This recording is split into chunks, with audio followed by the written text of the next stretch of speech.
All right, guys, welcome back to the Elevate My KBB podcast. I'm JIwowo, your host, and this is all about helping home improvement companies like yours, generate more leads, close more sales, and, grow without burning out.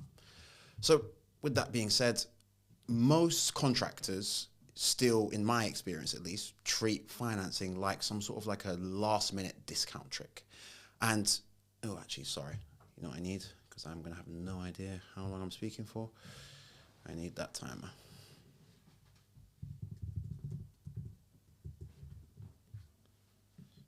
That is the most important thing.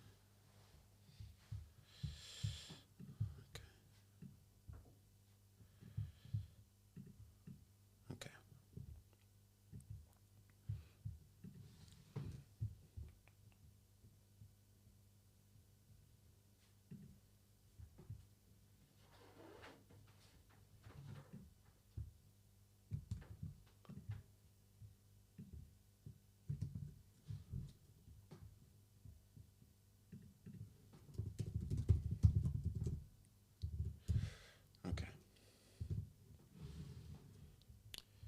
I'm good whenever?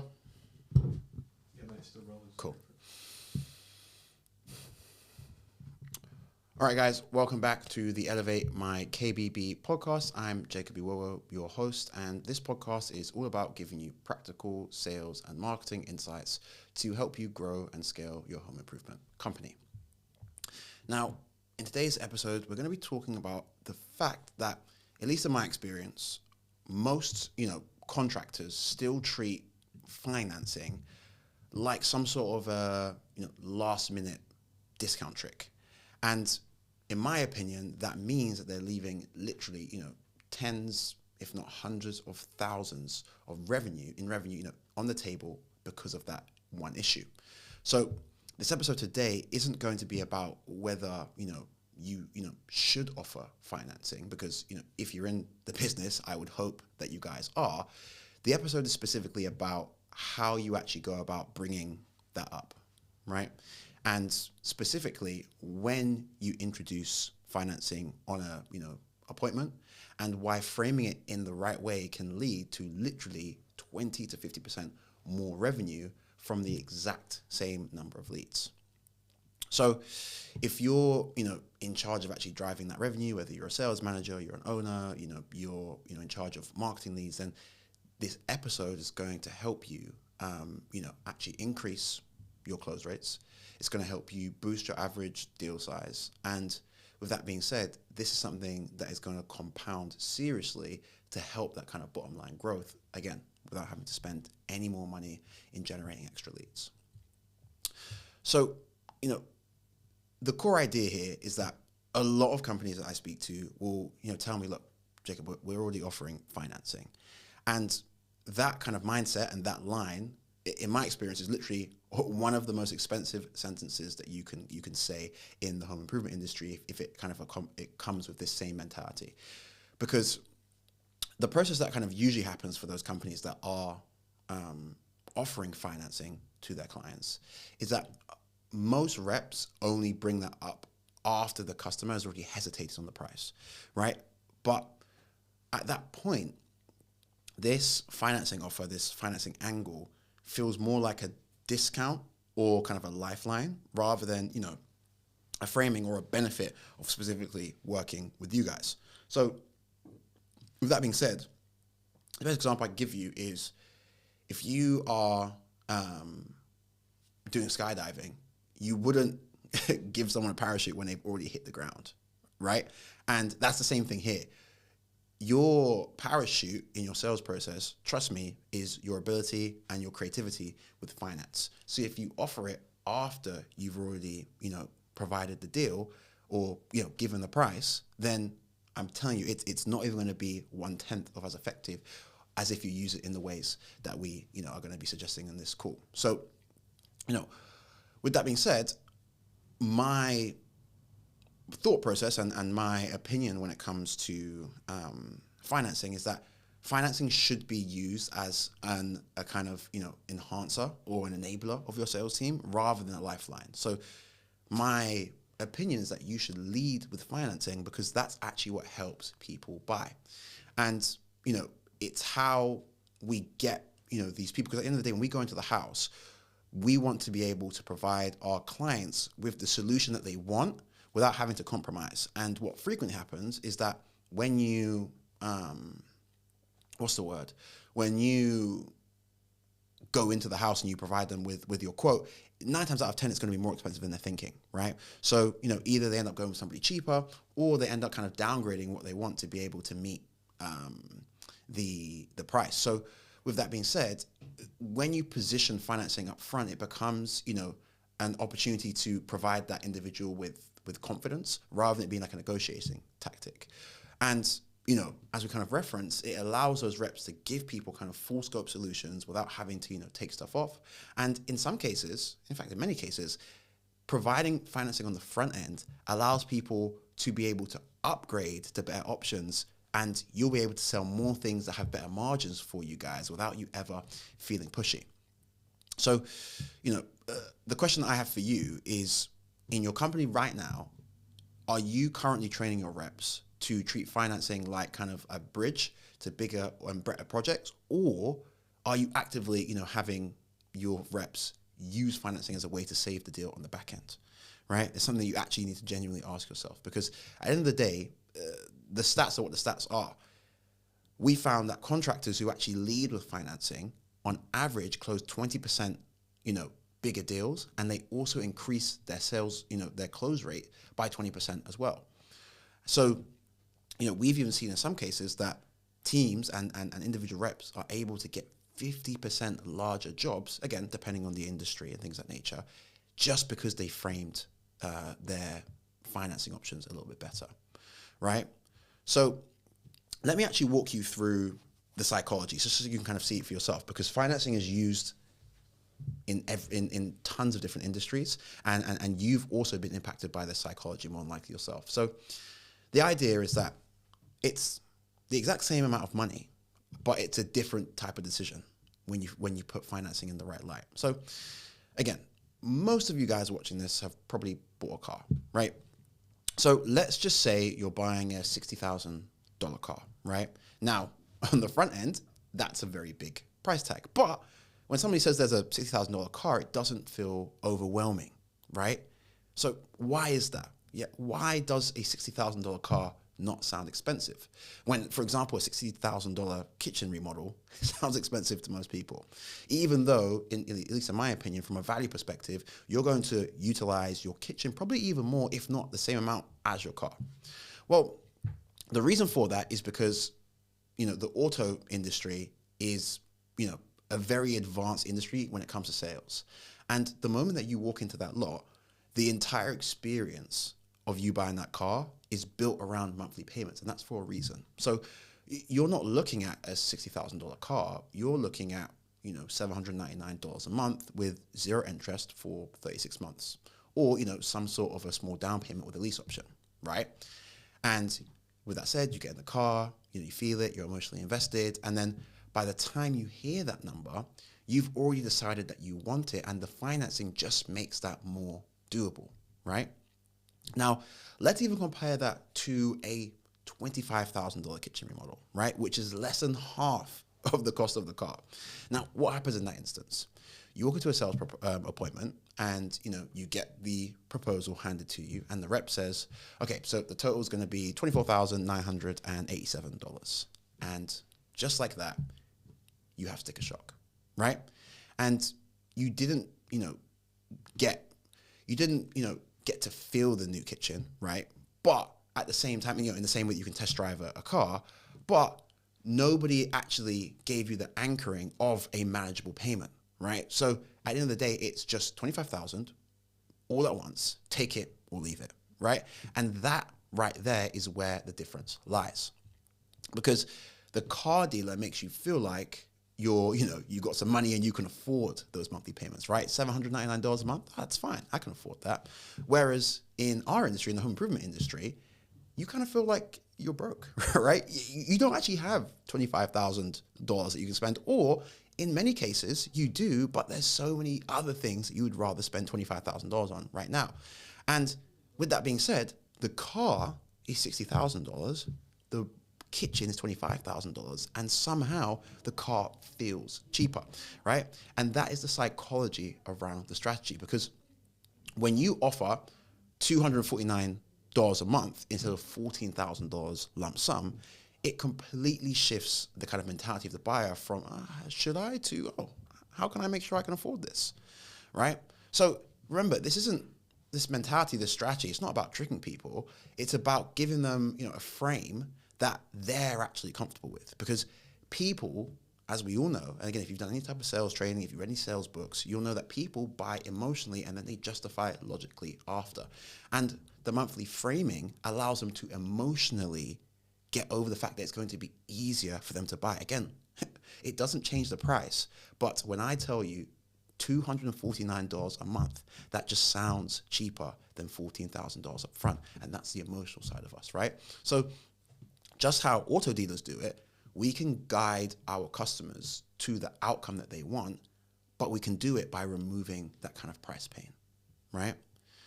So one of the biggest kind of pushbacks that I get within the industry from this kind of strategy and idea is the idea that, look, my customers, they're wealthy and they don't need financing. But that's just, again, a bad mentality to have, because this isn't about whether they need financing, right? Again, people don't buy based off of what you think or you want.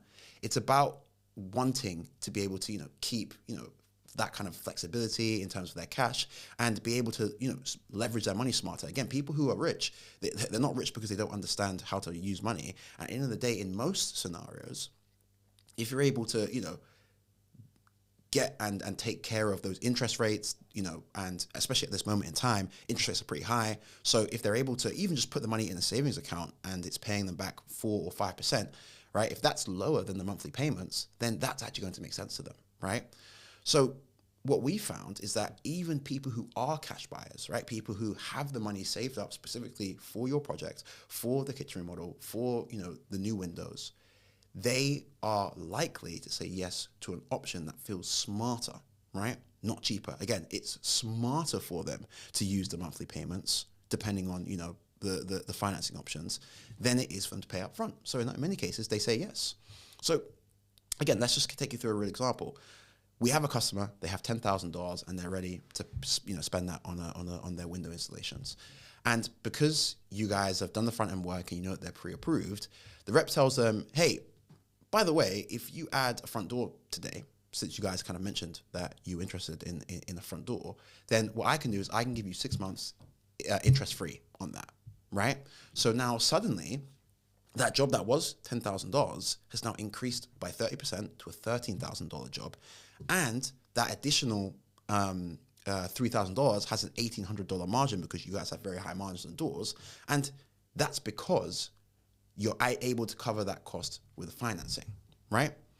So at the end of the day, this is where not only are we, increasing the closing percentage on the front end because we're offering financing that feels smarter, but these are the different ways in which we can look to increase that deal size, right? Again, it might not be an upgrade. Maybe it was because of the financing options, when you're going to take them through kind of that good, great, best kind of 3 payment option framework, maybe at a lump sum, they would have gone with the kind of good option.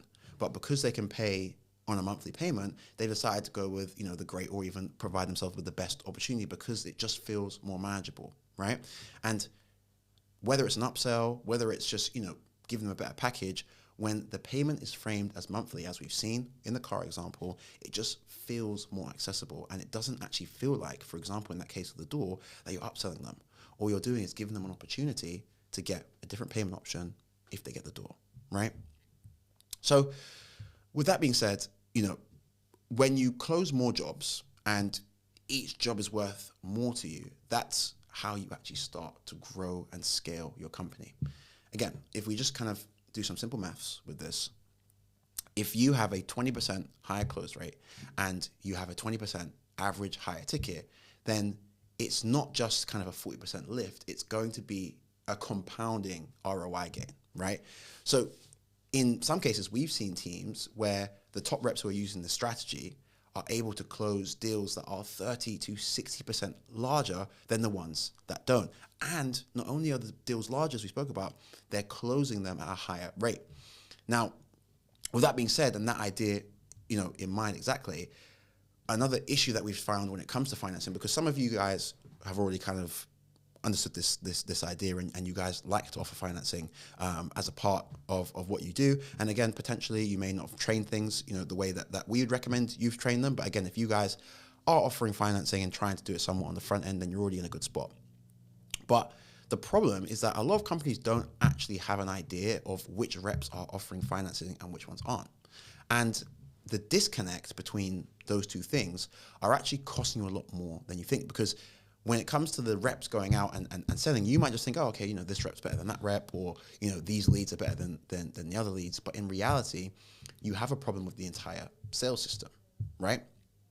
So for you, it's important that, and at least what I would recommend, is using a platform like Rilla or something like that, where you're able to actually check these things.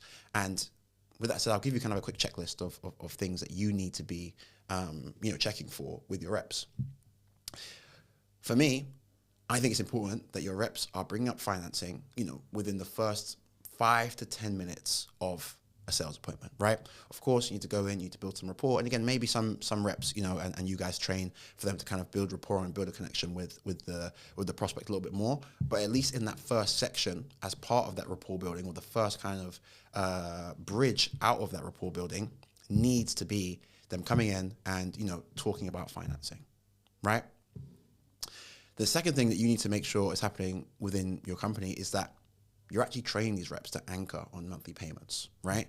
So when they present price for the first time, or when, ideally, again, we'll talk about this in future podcasts, but I think it's best that you try and make sure that the rep can get an idea of what type of a monthly range the prospect wants to spend on the front end. If you guys are offering that kind of and having that financing talk at the beginning, it's important to kind of establish with the prospect, okay, how much can they afford? But once you've kind of established that, it's important that you're anchoring the cost with those monthly payments. So your kitchen remodel isn't $14,000. It's $249 a month, 6 months, no interest, right? Again, that framing completely changes that kind of sticker shock and that buying experience for the client. The next thing is, have you got tools within your company that help your reps be able to do this? So do they have kind of cheat sheets to understand, what they should be looking out for? Do you have calculators where they can kind of, quickly be able to put in the numbers around, how much the total cost of the deal is and what their monthly payments can afford to be able to kind of support the conversation that they're having, right? Again, your reps aren't, they're not accountants, right? So if you don't have tools and things of that nature where they can kind of, understand how the financing works in the back of their hand and to be able to provide that information to the client right there and then, again, you're going to be losing people that you could have got because the framing of the pricing side of things is going to be completely different. And then finally, speaking of Rilla Voice, speaking of these things, right? Are you actually tracking your reps' behavior around financing? Do you know the exact percentage of reps that are providing financing? Do you have a company level look at the reps that are presenting and offering and able to offer financing during a sales appointment, and the ones that aren't, and seeing and being able to show the reps how they close so that they can kind of get an idea of, oh, wow, like this actually really, does change the ability to close deals, right? If you don't have these things in place, and again, you're leaving money on the table. Because again, if you have a close rate of 35% and your average ticket is $10,000, then, getting this right could be worth literally hundreds of thousands of dollars worth of extra revenue for you every single year, and you'd have the exact same lead flow, right? So with that being said, when it comes to this idea of financing, some companies have it, and some companies offer it, but in my opinion, tons of companies don't offer it the right way. You need to make sure that you have a financing partner that you work with. And yes, look, to get it out of the way right away, we understand that, if you, for example, were to have the bank take responsibility for that debt that's in the case of the prospect who's now taken on financing, yes, you may have to pay 5-6% of that revenue to the bank, which a lot of people look at as like a lost revenue. But again, if you look at the statistics and you're able to increase your sale percentage by 20%, you're still going to be positive around 11, 12% on your average order value in terms of cash collected, right? Which to me is a no-brainer. Not even factoring in the increased sales percentage, sales and close percentages, right? So, with that being said, look, if you took a listen to this podcast and you've got this far and you've kind of thought to yourself, wow, okay, damn, I should be doing this better, then don't just think it, actually do something about it and take steps to implement these things into your company. Now, again, this isn't centered around exactly what we do. We help to consult companies around things of this nature. But feel free to reach out to me on LinkedIn or email me at jiwowo@elevatemarketinggroup.co.uk. Marketing and group will have 2 G's on it. And, I can help walk you through some of the frameworks that we're implementing with our clients to be able to, again, do financing the right way. But if you don't want to reach out to me and you want to try and do it internally, absolutely no problem. At least, forward this episode over to your sales manager or even just your sales team. And, the episode itself will do the talking for you, and you guys can start to, implement some of these things into your company. Because at the end of the day, for me, financing isn't just about how you can close more deals. It's about how you can sell smarter as a company, right? So again, if you enjoyed the episode, please give the podcast a follow. I'm dropping videos like this every single week to help home improvement companies, sell smarter and make more money with their existing lead flow. All right then, thank you.